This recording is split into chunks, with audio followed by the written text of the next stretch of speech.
At a high society reception, Viscount Millig is preparing his daughter, Irina, to meet her fiancé.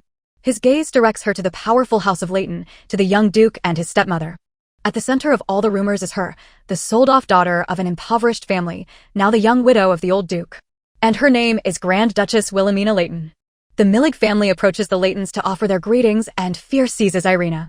In a panic, weak from hunger, Irina stumbles right in front of the duke.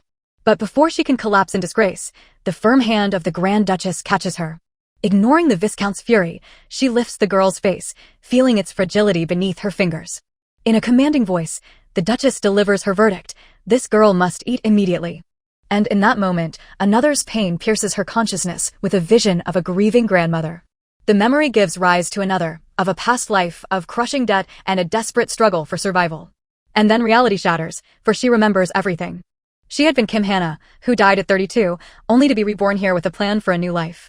But this world crushed her plans when a relative's betrayal plunged her family into an abyss of poverty.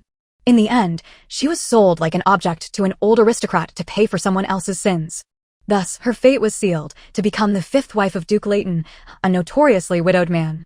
And from then on, her name was Leighton, a symbol of power over the entire western region. She had prepared for the worst, for a life of humiliation and pain, already mourning her freedom. However, fate dealt its most unbelievable blow. Her husband was dead, and she was a widow who had never truly been a wife. In the chaos of grief, the new lady was simply forgotten, exiled to a secluded estate in complete solitude. 2 months later, the maid, Anna, still hopes for her mistress's rise in status. But Wilhelmina assures her that this quiet life with just the two of them is enough. Anna brings news. The Duke is busy after his inauguration, and a guest from the imperial family will arrive for the New Year's reception. Wilhelmina is untroubled by the castle's affairs, as she genuinely enjoys her seclusion. However, she understands with sober clarity that her position is temporary, and she will soon be thrown out of this house. She is already making plans for her future after the exile, worrying only about having enough money for the journey. Her thoughts are interrupted by a familiar knock on the door. Anna has arrived. But it is not the maid who enters the room, but a stranger with a message. The lady wishes to see her. And Wilhelmina realizes the time of reckoning has come, when her future will be decided. She silently follows the messenger, who relays the Duchess's order, to watch her words. He explains that although Wilhelmina is her senior in status, she must address the Duchess as a daughter-in-law should. Wilhelmina silently accepts the humiliating condition, and the power dynamic is settled before the meeting even begins. Approaching the door, she reflects on how difficult it will be to call a stranger mother. In the room, standing by the window, was she, Helena von Leighton, the flawless pearl of the West. Obeying the order, Wilhelmina bows her head and respectfully says, "Mother." After the greeting, they fall still, two women silently sizing each other up before the battle. Wilhelmina breaks the silence, reminding Helena with a smile that this is the first time they have met. The Duchess, saving face, apologizes for the delay and gestures for her to sit. As the tea is brought in, each is lost in her own thoughts, one about the strange role of a mother-in-law, the other about her own unshakable power. But when the maid tries to serve Wilhelmina tea, Helena authoritatively stops her with a wave of her hand. The Duchess takes her cup first, the living embodiment of power and the ideal for all noble ladies. After taking a sip, Helena begins the conversation with icy politeness, but Wilhelmina calmly accepts the challenge. The Duchess replies with a polite lie, but Wilhelmina reads the true reason for the long silence in her words. The exchange of pleasantries is over, and Helena gets down to business, stating the need to discuss her future. Wilhelmina braces herself to hear the order of exile, but the Duchess's words overturn all her expectations. For instead of exile, she is being offered the chance to become a full-fledged member of the great House of Leighton. The Duchess continues, demanding that, as the new Lady Leighton, she participate in the upcoming receptions. Wilhelmina instantly understands, it's all about the rumors of a high-ranking guest and the need to save face. This isn't kindness, but cold calculation. She is a stain on the house's reputation that must be hidden immediately. She knows that the title of mother-in-law grants power, and the family would not risk keeping her out of mere pity. Doubt takes root in her soul. The proud Helena would never have agreed to this of her own free will. For her to acknowledge the seniority of a low-born widow would only be possible under crushing external pressure. And then it dawns on her, the only one who could force the Leightons to do such a thing is His Majesty, the Emperor himself. Judging by the Duchess's expression, she guessed right, the Emperor is indeed watching her. She recalls the balance of power, the new Emperor from the East versus the House of Leighton, leaders of the Western nobility. The conflict is rooted in the past, as the current Emperor is the son of the second wife, while Helena is the daughter of the first. But worst of all, he ascended the throne by overthrowing her own brother, the true heir. However, the Leightons are the unbreakable power of the West, a force that even the Emperor must reckon with. Their influence is vast, their wealth immeasurable, and to crush such a family is nearly impossible.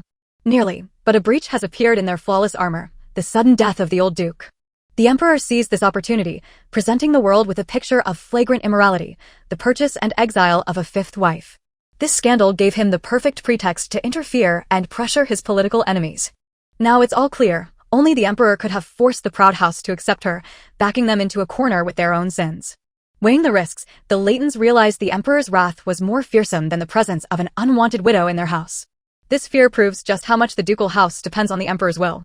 And this changes her position completely. Now they can't kick her out, they have to keep her. Realizing her newfound power, Wilhelmina looks at the Duchess and, with a smile, utters a single word: interesting. She takes a sip of tea, fully accepting the rules of the cruel game she has been dragged into. And although a secluded life suited her, she decides to accept the challenge and attend the upcoming reception. Having agreed, she immediately gets down to business, stating that to appear in society, she lacks both dresses and jewelry. After all, representing the House of Leighton, she cannot afford to look undignified, especially during the cold western winters. Helena agrees curtly, immediately ordering a tailor to be sent to her to meet all conditions. But Wilhelmina makes a correction. The tailor is needed not for her, but for her 30 servants at the separate estate.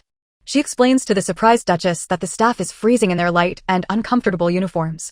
She uses her maid, Anna, as an example, and states that warm clothing for the staff will be quite sufficient. Helena, who had been expecting demands for luxury, is stunned by this unheard-of request. Wilhelmina just calmly reaffirms her decision, her serene demeanor throwing the Duchess into complete confusion. She understands perfectly well that they expected a greedy request for money or jewels. But she won't overplay her hand. After all, without real connections, her title is just an empty name. Thus, her new principle is born: when you are given something, simply accept it with humility. Ending the conversation there, she announces that it's time for her to leave for a morning meeting. Later, seeing children from the laundry, she wonders why in a world with magic, there are still no washing machines. But just as she is leaving, she delivers a final blow, calling Helena a wonderful daughter-in-law. Caught off guard, the Duchess demands an explanation, but Wilhelmina merely confirms the sincerity of her words. She says that to call a hated person mother is a feat that revealed to her the full strength and resilience of Helena's character. This piercing compliment leaves the perfect Lady of the West in complete silence and deep in thought. After she leaves, Helena recalls the words of the servants, who all say the same thing: their new mistress is much kinder than she seems.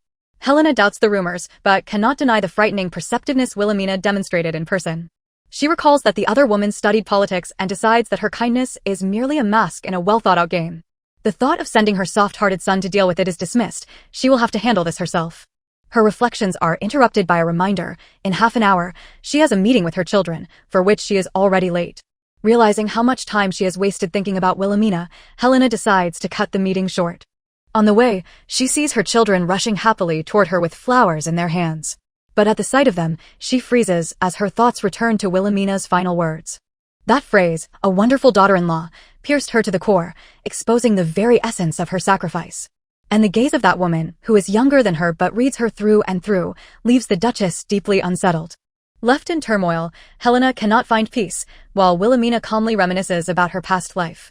In her mind, an enthusiastic lecture from one of her students about genre tropes surfaces: regression, transmigration, and reincarnation. The student had explained the differences in detail: returning to the past, possessing another's body, or being born anew.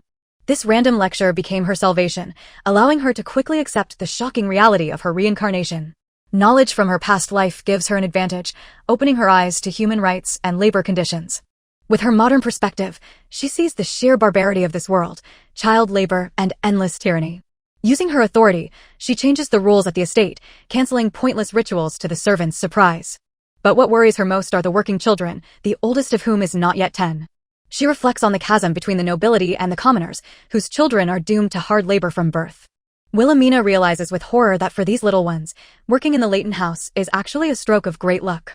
And the problem isn't the cruelty of the masters, but the system itself, where to deprive a child of work is to condemn them to starvation. Her train of thought is broken by the frightened gaze of a young maid, and Wilhelmina realizes her serious expression is scaring the children. Softening her tone, she speaks gently to the girl, offering her a second helping of lunch. A polite refusal gives way to a shy smile as the lady's concern melts the child's fear.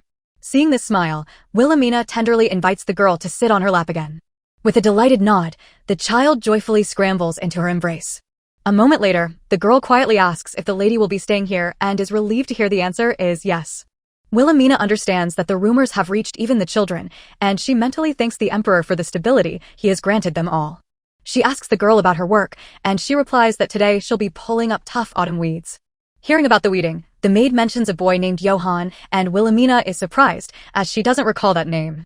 The girl explains that Johann is a day laborer, hired by the gardener only for the warm season.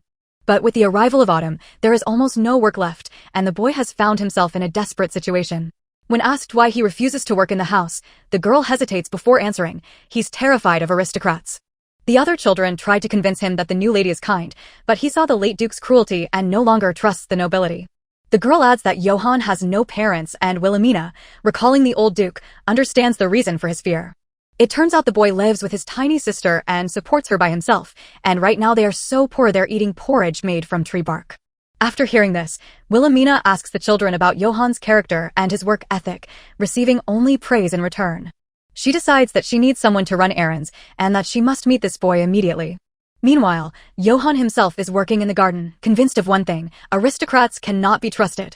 His conviction is based on the memory of a nobleman who brutally beat him with a whip for getting his shoes dirty. He knows that for the slightest mistake, commoners are beaten like animals, and the risk is too great. The main reason for his fear is his younger sister, who would be left all alone if he were killed on a noble's whim. This fear has forged his life's principle: no amount of money is worth risking his life. Suddenly, in the middle of his work, Johann notices an unfamiliar woman with blue hair in the garden.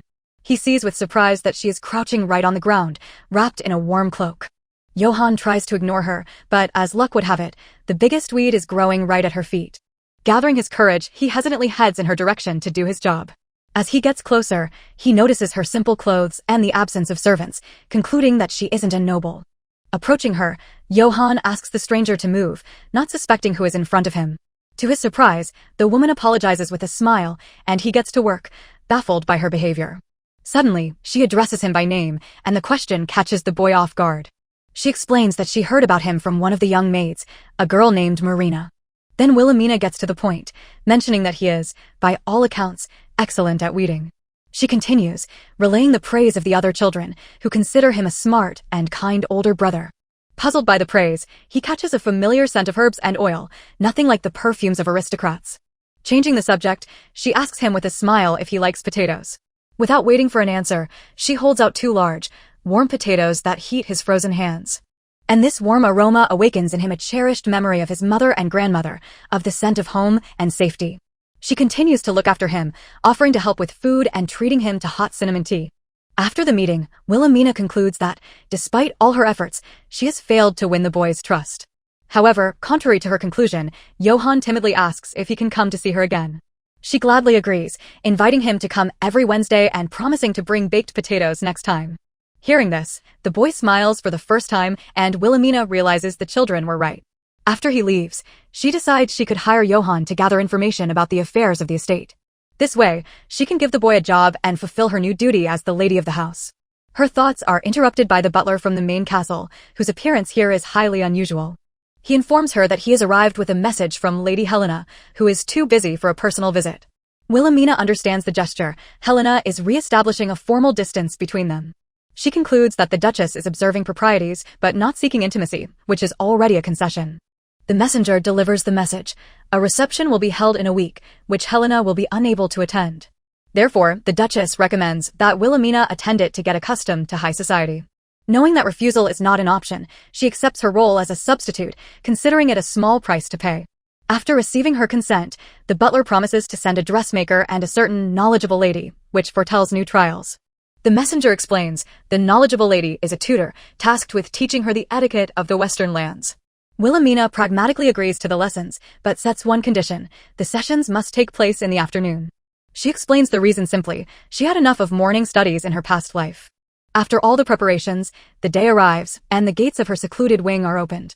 With determination on her face, she awaits her guests. Her tutor turns out to be Viscountess Roland, the foremost expert on etiquette and the author of a famous book for ladies.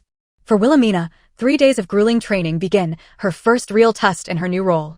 Her every gesture, every movement of her head, is honed to perfection under the tutor's vigilant watch. From posture, they move on to the subtleties of table etiquette, where there is no room for a single mistake. By the end of each day, she collapses into bed, exhausted, realizing that being a duchess is arduous, grueling work. But with each passing day, the reprimands become fewer, and this small victory gives her the strength to keep fighting. On the third day, the Viscountess praises her for the amazing composure she maintained even when making mistakes. The tutor assures her that the reception will go smoothly, as a widow's main advantage is that she will not have to dance. But when the lesson reaches its final topic, Viscountess Roland suddenly turns pale, struggling to continue speaking. Noticing this, Wilhelmina interrupts the lesson in an authoritative tone and orders her to sit down immediately. The surprised Viscountess obeys, and the student, showing concern, helps the weakened woman to the sofa. Returning, she hands her tutor a warm bundle, explaining that it's a heated stone for warmth. To the question, why, she simply takes her hand, showing how cold the Viscountess's palms had been the entire time. The Viscountess is touched by this proactive care, which goes far beyond simple etiquette. She calls the bundle an unusual hand warmer, but Wilhelmina modestly replies that she just wrapped a stone in cloth. But when the tutor learns that Wilhelmina personally sewed the cloth for the servants, she is stunned to her core. Wilhelmina explains with a smile that her sewing skills are a holdover from her past life when she worked with children. When the servants started getting cold, she, without a second thought, sewed 20 such pouches for the warming stones. The Viscountess objects. Noble ladies know how to embroider, but they would never sew for mere servants. At that moment, tea is brought in, and the tutor notes with surprise the ginger in it, chosen for its warming properties. Wilhelmina confirms that she chose the blend herself and asks the Viscountess to drink it before it gets cold. She states plainly that she did it because she noticed her tutor's aversion to the cold. Her deductions were simple. From the Viscountess's warm clothing, she understood just how harsh the local climate must seem to her. With a warm smile, she admits that she, too, hates the cold and acted out of a simple, relatable sympathy. These words make a huge impression on the Viscountess, for they contain something more than mere politeness. Setting down her cup, the tutor began her final speech, citing her decades of experience. For in those 3 days, she had witnessed something not taught in books, not manners, but true human dignity. Wilhelmina prepared herself to hear the verdict, understanding that the moment of sympathy had passed and it was time for a formal evaluation. The tutor declared that true learning cannot be conveyed through words alone. Wilhelmina thought respectfully that her past worries as a teacher were insignificant compared to the agonizing deliberations of a tutor to aristocrats. The Viscountess explained, her goal was not to teach manners, but to cultivate the sense of duty and dignity inherent to their high station. And instead of words, she slowly sank into a deep curtsy, a gesture of the highest respect that left Wilhelmina in shock. Taking her by the hands, the tutor explained that as a true aristocrat, Wilhelmina lacked none of the essential qualities. She possessed a way of thinking that couldn't be taught, for the Viscountess had been observing her kindness for all 3 days. The devoted faces of the servants and their concern when the tutor was strict with their mistress served as proof.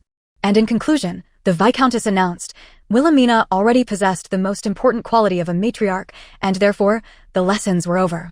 With the final advice that manners coming from the heart will overcome anything, the preparations for the exclusive reception began. The host was a stern Marquis warrior whose fame had been forged by the sword alone. As she got ready, Wilhelmina reflected on the hypocrisy of this reception, as officially, the West was still in mourning. But the lack of grief in society spoke volumes about how much everyone had hated the late Duke. Arriving at the venue, she strengthened her resolve to become a worthy mother-in-law to the unfortunate Helena.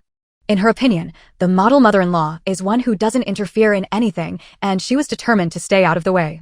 When she was announced, she gathered her thoughts and stepped into the hall, ready for her societal debut. Her gaze immediately found a fair-haired young man, her stepson, the current Duke Leighton. He turned out to be surprisingly young and looked more like a startup CEO than the head of an ancient house, with the golden hair of imperial blood. She braced herself for an awkward encounter, fearing the animosity of her stepson, who was older than she was. But instead of coldness, she was met with a radiant smile and a joyful exclamation, "Mother." He introduced himself as Michael, then corrected her with a laugh, reminding her of her new surname, Leighton. Composing herself, she greeted him formally, but the Duke's overly friendly tone continued to unnerve her. He apologized, citing his wife Helena's advice to give Wilhelmina time to adjust. His inappropriate joke about not speaking ill of one's wife behind her back made the Duke's aide tense up. And in that moment, Wilhelmina understood the true meaning of the advice. It wasn't concern, but a cold political strategy. The family was forced to reckon with the emperor, but the young Duke seemed completely oblivious to these subtleties. She decided to play along with his light-hearted mood, assuring him that she was quite comfortable in the separate wing. However, he offered to have her move into the main castle, and the suggestion sounded like a veiled threat. She immediately and firmly refused, unwilling to live under the constant supervision of Duchess Helena. A horrifying vision of their life together flashed through her mind, resembling a reality TV show about the feud between a mother-in-law and a daughter-in-law.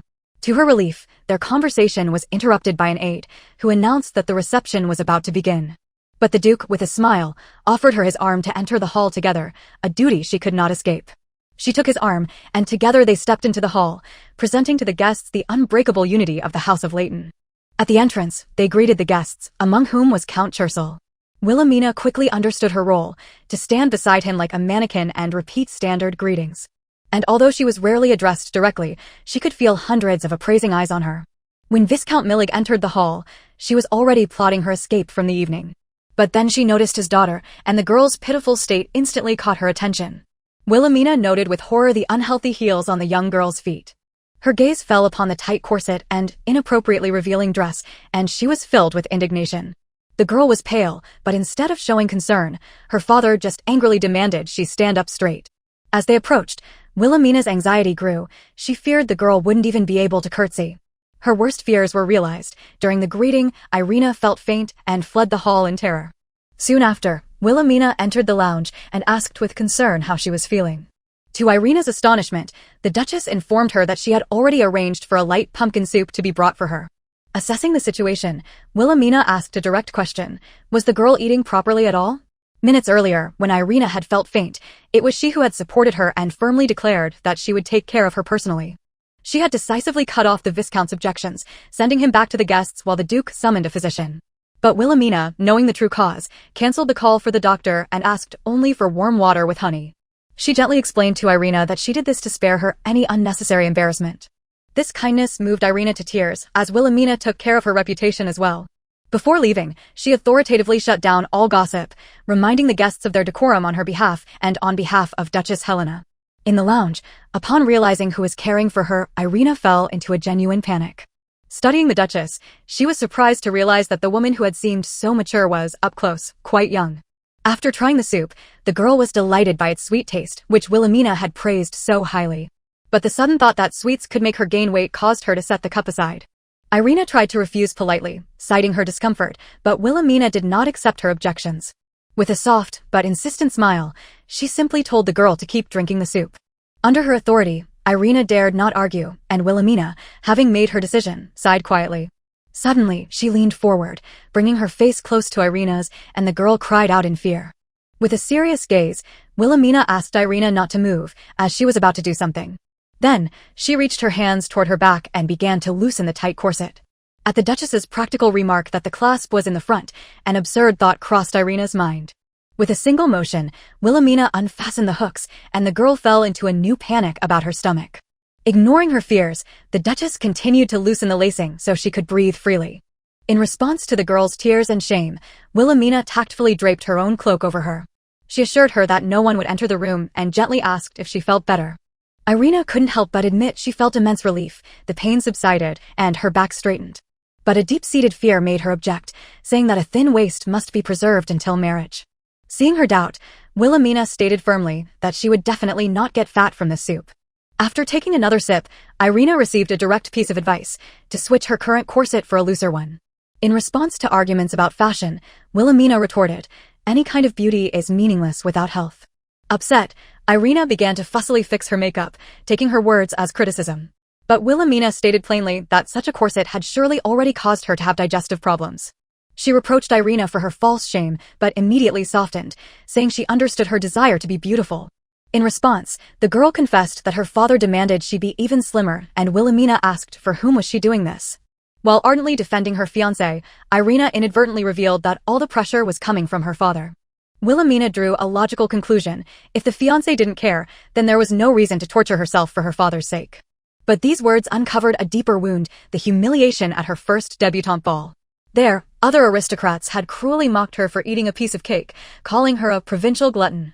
Instead of judgment, Wilhelmina showed deep empathy, uttering just one phrase, "It's been hard on you, hasn't it?" And then Irina tearfully confessed that ever since, she had been afraid to eat in public, believing it looked disgusting. Gently disagreeing, Wilhelmina said there was nothing ugly about the simple act of satisfying one's hunger. She declared that enjoying food was natural, and Irina shouldn't consider herself disgusting. Wiping away her tears, she spoke simple words that granted permission. "It's okay, you can eat." After being assured her secret was safe, the girl finished the soup with tears of relief, feeling her strength return. Leaving Irina, Wilhelmina became lost in thought about the complexities and cruelty of the teenage world. She reflected that the malice of one's peers can sometimes be worse than parental oppression and can break a person's life. Experience from her past life told her that one must not crudely invade a child's wounded soul. Wilhelmina decided that what Irina needed now was not a teacher with lectures, but someone who would offer support. Meanwhile, Irina discovered she couldn't fasten her corset, and the reception was already coming to an end. Resigning herself to the coming reprimands, Wilhelmina decided not to return, leaving the girl with a small pouch of herbs. This gesture melted Irina's heart, and she found the courage to ask for another, private meeting. Wilhelmina hesitated, as associating with her could harm the girl's reputation due to the many rumors. She recalled that noble ladies often organized their own gatherings to strengthen their influence. In one such conversation, a young lady was advised to start a literary club. After all, the point of such meetings was not reading, but establishing and strengthening social connections.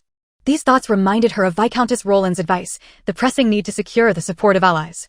Understanding that aristocratic society was a battlefield, she made a simple and mutually beneficial decision. She agreed to the visits, announcing that she planned to establish a literary circle, and Irina would be its first member. The girl was thrilled by this news, while Wilhelmina just hoped she wouldn't faint again. Irina assured her that her father would even be glad to be indebted to the powerful House of Leighton. Looking at the gift, she promised to speak of the Duchess's kindness, which greatly surprised Wilhelmina. As she left, she reflected on the complex family relationship, where a father's cruelty was intertwined with a daughter's concern. Pondering the incomprehensibility of family ties, she walked through the deserted corridors of the estate. Deciding to fulfill her duty, she stopped a servant to ask where the Duke was. The servant informed her that the celebration had moved to the inner courtyard, and she headed there. Making her way through unfamiliar corridors, she regretted letting her own attendants go and soon got lost. Eventually, her search led her to a magical garden where guests had gathered by a moonlit lake. As she drew closer, she noticed a lone figure of a large, warrior-like man by the water. Realizing that all the other guests had already been announced, she concluded that this must be the governor himself. She started toward him to offer a greeting, but then noticed a second person next to him, hidden by a tree. Her attention was drawn to his unusual attire, which resembled traditional clothing from the East. Remaining unnoticed in the shadows of the garden, Wilhelmina continued to watch them from a distance. All her attention was fixed on the mysterious stranger, and she wondered who he could be.